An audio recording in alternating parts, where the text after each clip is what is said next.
করার জন্য আপনি রাজি হয়ে যান। এই জন্য যারা ভিক্ষা করে রাস্তার মধ্যে যখন বলে আল্লাহর ওয়াস্তে কিছু দেন, এই ব্যক্তিকে প্রথম আপনি নিষেধ করবেন। দেখেন এই জুমলা ব্যবহার করা যাবে না। আমার সাথে যে কত ঘটনা ঘটে এরকম, অথচ প্রত্যেকটা ব্যক্তি যদি এদেরকে নিষেধ করতো তাহলে এরা কোনোদিন হয়তো বলতো না, হয়তো আপনারা কেউ নিষেধ করেন না।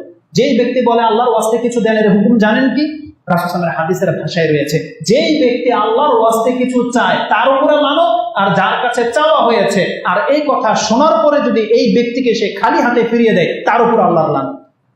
কতটা সেনসিটিভ হাদিস সহিহ। রাসূল সাল্লাল্লাহু আলাইহি বলছেন, কোন ব্যক্তি আপনার সামনে এসে বলল যে আল্লাহর ওয়াস্তে কিছু দেন, তার উপর আল্লাহর লানত পড়বে। কেন? সে আল্লাহর ওয়াস্তে ভিক্ষা করে। আল্লাহর ওয়াস্তে শব্দ ব্যবহার করা যাবে না। আর যখন সে বলে দিয়েছে সে লানতকারী হোক, তার উপর লানত প্রাপ্ত হবে, গজব প্রাপ্ত হবে, রহমত থেকে সে মাহরুম হবে, আপনার উপরও লানত হয়ে যাবে। যদি এখন আপনি শুনে নিয়েছেন সে আল্লাহর ওয়াস্তে কিছু চেয়েছে, আপনি তাকে খালি হাতে ফেরাতে পারেন না।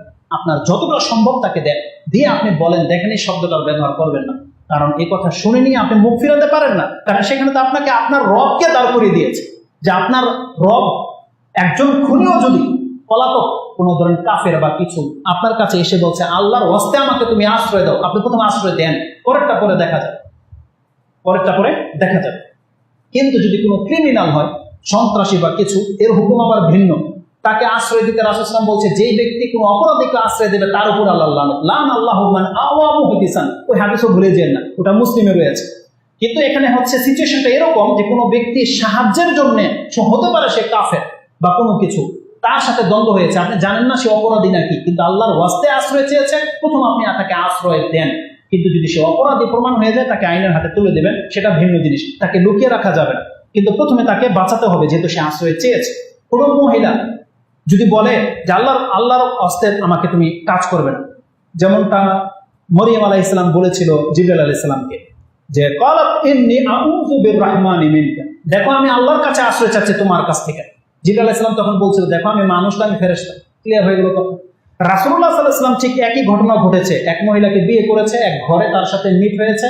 রাসূল সাল্লাল্লাহু আলাইহি ওয়াসাল্লাম যেমনি তার কাছে গিয়েছে তাকে বোঝানোর জন্য, সে বলে ফেলেছে আউযু বিররহমানি মিনকা বা আউযু বিল্লাহি মিনকা, আমি আল্লাহর কাছে আশ্রয় চাচ্ছি আপনার হাত থেকে। রাসূল সাল্লাল্লাহু আলাইহি ওয়াসাল্লাম বলছেন তুমি একটা যোগ্য স্থানে আশ্রয় চেয়ে ফেলেছো, যাও তুমি তোমার বাসায় ফিরে যাও, তোমার সাথে আমার সম্পর্ক কাজ হয়ে গেল, তোমাকে আমি কাজ করতে পারবো না, তুমি ফিরে যাও।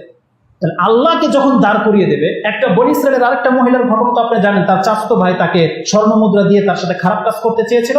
যখন সে বলেছিল দেখো ইয়া বান্দা আল্লাহকে ভয় করো, তখন সে ফিরে গেছে সেখান থেকে। তারপরে পাহাড়ের গুহা থেকে তার পাতাটা সরে গিয়েছে, ওটা আমরা জানি। এনিহাও আমাদের কথা হচ্ছে যে আল্লাহকে যখন কোনো কাজে আপনার সামনে দাঁড় করিয়ে দেবে, আপনার যদি লসও লেগে যায়, আপনি প্রথমে কথাটাকে রেসপেক্ট করেন, সম্মান করেন। আল্লাহ আপনার ঘাটতি পুরা করে দেওয়ার জন্য যথেষ্ট, ইনশাআল্লাহ যথেষ্ট। যদি এই দুনিয়ায় না হয়, পরকালে ইনশাআল্লাহুল আজিজ আল্লাহর যে কোনো দায়িত্ব আল্লাহ পুরো করে দেবে, এটা আল্লাহ আমাদের সাথে ওয়াদা করেছে।